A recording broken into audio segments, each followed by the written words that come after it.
Imagina só, um mundo onde o filme do Shrek nunca existiu, onde o ogro verde mais famoso da cultura pop foi enterrado nos arquivos da DreamWorks, como um projeto amaldiçoado. E aí, meu querido nerd, beleza? Eu sou o Fael e você tá na Mansão Nerd. E hoje a gente vai fundo nos pântanos sombrios da história da animação para revelar como o filme Shrek quase foi um fracasso da DreamWorks. É isso mesmo, o filme que já é meme, uma franquia bilionária, um símbolo colossal da cultura pop que tá aí para sair o 5º filme, quase afundou antes mesmo de sair do papel. E eu não tô exagerando não, a produção passou por tragédias reais, decisões técnicas, crise criativa e um ambiente tóxico na criação. Então, se ajeita aí, prepara sua cebola com camadas e bora descobrir como o ogro quase destruiu e depois salvou um estúdio inteiro. Tudo começou lá em 1994, quando 3 gigantes de Hollywood decidiram fundar a DreamWorks. E eles são Steven Spielberg, Jeffrey Katzenberg e David Geffen. Aliás, você sabia que o nome é DreamWorks SKG, e o nome SKG vem das iniciais do sobrenome deles. E tudo isso começou porque o Katzenberg, que era o cara por trás dos sucessos da Disney, como por exemplo o Rei Leão, saiu da empresa brigado com o chefão da Disney, o Michael Eisner. E o motivo disso? Desentendimento sobre sucessão e reconhecimento. Imagina só, o cara ajudou a criar os maiores clássicos da Disney e queria mais.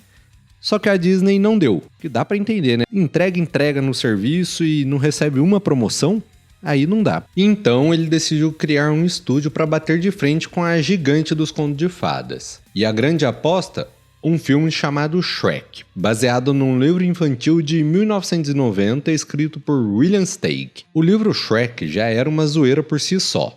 Em vez de um príncipe encantado, o protagonista era um ogro feio, fedido, totalmente fora da curva. Era o anti-herói perfeito pro Katzenberg, que queria naquele momento fazer um conto de fada anti-Disney, cheio de sátira e humor ácido, e vários apelos para adultos. Ele já tinha comprado direitos autorais do livro em 1991, ainda quando estava trabalhando na Disney, mas guardou a ideia para quando ele tivesse liberdade total. O cara é ligeiro, rapaz. Ele comprou os direitos autorais, falou, se eles me promover, eu faço aqui mesmo, se não, eu dou no pé e faço no meu próprio estúdio. E é então que, na DreamWorks, ele viu a chance de transformar esse ogro em um símbolo de rebeldia contra os clichês da Disney. De início, era para o Shrek ser um filme em animação 2D, como O Príncipe do Egito, que é outro projeto da DreamWorks, que, por sinal, eu adoro também. Todo mundo sabe aqui que eu sou cristão, católico, e esse filme é lindo. Porém, o Shrek ia ter uma vibe mais sombria, quase melancólica, com um humor sutil e críticas sociais nas entrelinhas. Os primeiros rascunhos, que dá pra ver em alguns documentários, mostram um Shrek bem mais grotesco, com um visual que assustava até os animadores. Já a Fiona não, ela parecia a princesa clássica que a gente tá acostumado, só que com traços mais realistas e quase humanos. Só que aí, em 1995, Toy Story da Pixar chegou chutando a porta do cinema. A animação 3D virou padrão. E o Katzenberg percebeu que se ele quisesse competir, o Shrek precisava entrar no jogo do CGI. E isso foi uma decisão muito arriscada, porque migrar o filme para 3D significava que ele ia jogar meses de trabalho no lixo. Ia ter que reestruturar a produção e gastar muito mais dinheiro com isso. Mas essa mudança deu ao filme uma liberdade visual que ele precisava para brilhar. Agora, se ele já não tivesse gastado bastante aí, aconteceu uma coisa que, além de gastar muito, ainda foi triste pra caramba. O primeiro Shrek quase teve a voz lá na gringa do Chris Farley, que era um dos comediantes mais famosos dos anos 90. Principalmente por causa do programa semanal Saturday Night Live, e o Farley era perfeito pro papel. Seu humor físico desajeitado e aquela energia de cara durão com coração mole combinava muito com Shrek. E ele chegou a gravar coisa de 85% das falas. Mas em dezembro de 1997, uma tragédia mudou tudo. Farley infelizmente faleceu por uma overdose aos 33 anos. E a notícia, além de triste, foi um soco no estômago para a equipe. Imagina o dilema. Eles tinham quase todas as falas gravadas, mas o filme estava mudando de direção, ficando mais cômico e menos dark. Usar as gravações do Farley seria um desafio não só técnico, mas emocional, porque todo mundo gostava muito dele. E no fim das contas, por respeito e para alinhar com o novo tom que o filme estava seguindo, a DreamWorks decidiu recomeçar tudo do zero. Porém, com isso, tiveram que gastar mais ainda. Então, eles decidiram trazer uma nova voz, e foi Mike Myers que entrou nessa jogada.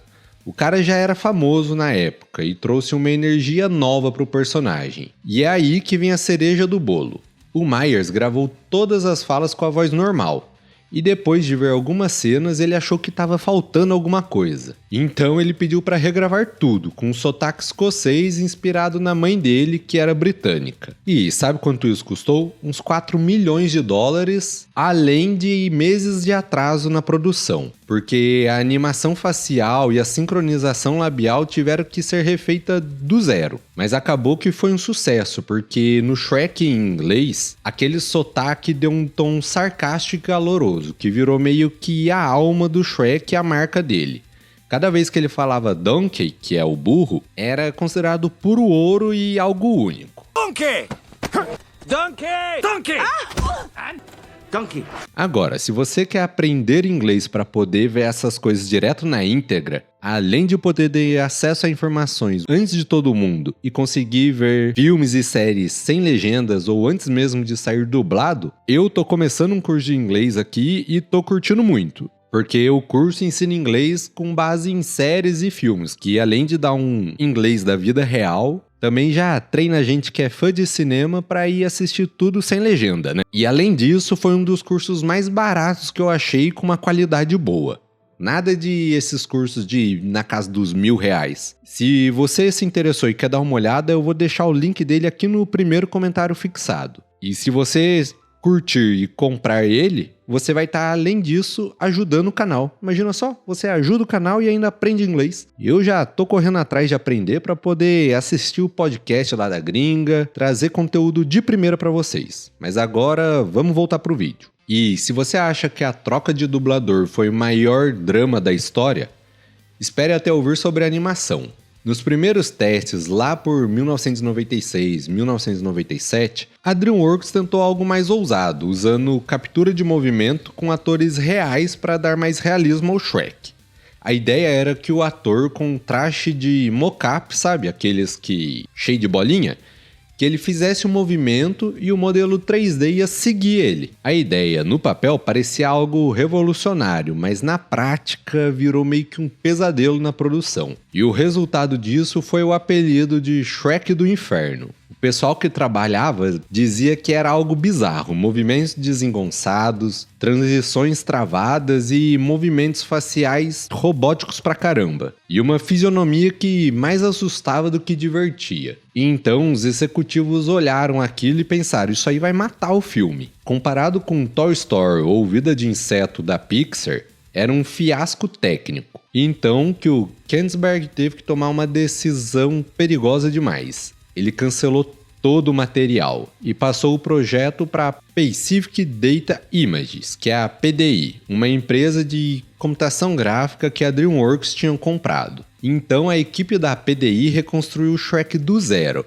usando animação por 4 chaves, dando a ele um visual mais cartunesco e expressivo. Isso custou uma fortuna, mas foi o que deu vida ao ogro que a gente conhece hoje em dia. Aí você deve estar se perguntando, mas o importante é que, apesar dos problemas, eles estavam todo mundo unido, em equipe, né, para produzir. E não era bem assim não, cara. O pessoal da produção fala que era como viver num pântano de verdade, mas sem a parte divertida. O Kensberg era obcecado por fazer o Shrek uma revolução anti-Disney e criou um ambiente de pressão ferrada.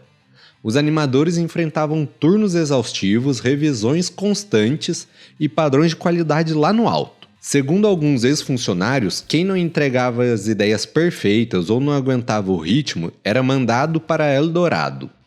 E esse era um termo que eles usavam para quem era rebaixado para trabalhar na outra animação chamada Caminho para Eldorado, que a propósito eu gosto muito. Foi um fracasso de bilheteria, mas eu curto. que é outro filme da DreamWorks. E esse virou meio que uma espécie de castigo para quem ia mal na produção do Shrek.